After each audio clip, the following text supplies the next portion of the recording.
మా సిస్టర్‌కి homework sums ఇచ్చారు. తను అన్నీ చేసి నాకు చూపించింది కరెక్టేనా అని. నేను అన్నీ చూసి కరెక్టే అన్నాను. నేనెందుకు ఈ వీడియో తీయకూడదు, ఎయిత్ క్లాస్ పీపుల్ ఎవరన్నా చూస్తే యూజ్ అవుద్ది కదా అని ఈ వీడియో అయితే చేశాను. ఫస్ట్ ఇచ్చిన సమ్ అయితే రాసుకోవాలి. ఆ తర్వాత దీన్ని సింప్లిఫై చేయాలి. ఇది ఫస్ట్ ఫ్రాక్షన్స్‌లో ఉంది కాబట్టి దీనికి డినామినేటర్‌లో ఉన్న 3కి 6కి ఎల్సీఎం అయితే చెయ్యాలి.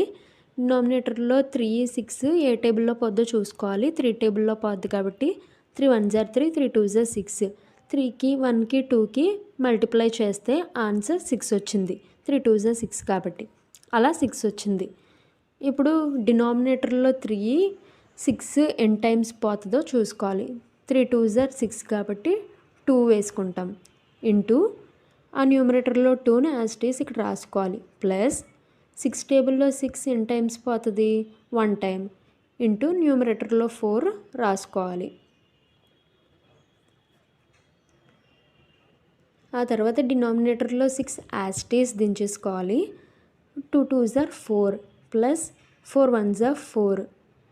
దీనికి ఇంకా సింప్లిఫై చేయాలి కాబట్టి 4 + 4 8/6. ఇంకా సింప్లిఫై అవుతే చెయ్యాలి, లేదంటే అవ్వకపోతే అలా ఉంచేసుకోవాలి. సింప్లిఫై అవుద్ది కాబట్టి 2 టేబుల్లో చూసుకున్నాం. 2 4 జార్ 8, 2 3 జార్ 6. ఆన్సర్ 4/3. మీకు ఇలాంటి వీడియోస్ కావాలంటే కామెంట్ చేయండి.